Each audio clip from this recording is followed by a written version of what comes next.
Long before you were born, the world was a very different place. People traveled by horse and carriage. It was the only way to get around. But it was very slow, very bumpy, and sometimes the horses got tired. People began to dream. What if a carriage could move all by itself? They wondered.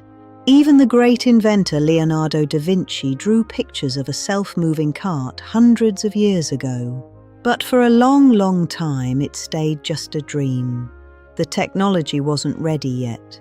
Then, in 1769, a man named Nicolas Joseph Cugnot had a big, noisy idea. He built a giant steam-powered tractor. It was the first ever vehicle to move on its own. However, it was heavy, loud, and moved even slower than a person walking. It even crashed into a wall. This was actually the very first car accident in history. Inventors realized that steam engines were just too big and messy for personal travel. They thought, we need something smaller, faster, and much stronger. Many years passed, and science began to move faster than ever before. In the 1860s, Etienne Lenoir created a clever engine that ran on gas. It was a big step forward, but it wasn't quite a real car just yet. Then came Nicolas Otto, who designed an even better, more powerful engine. The real magic finally happened in Germany in the year 1885. Carl Benz was working in his workshop late at night, tightening bolts and checking gears. He built a three-wheeled machine called the motor wagon. It was the world's first modern car. It didn't need horses to pull it. It had its very own heart, a gasoline engine. At first people were scared. They called it a smoke-breathing machine and stayed away. But Carl's wife, Bertha Benz, believed in his invention more than anyone else. One morning, without telling Carl, she decided to take her sons on a long trip. She drove 106 kilometers. It was the first long-distance road trip in history. She even used her long hatpin to fix a clogged fuel line. Talk about being clever. Bertha proved that the horseless carriage was the real future of travel.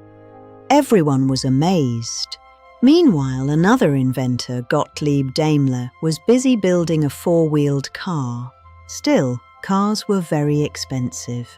They were like fancy toys that only very rich people could buy. Across the ocean in America, a man named Henry Ford had a very different dream.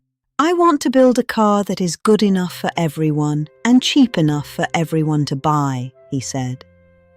In 1908, he introduced the famous Model T. It was tough, simple, and very reliable.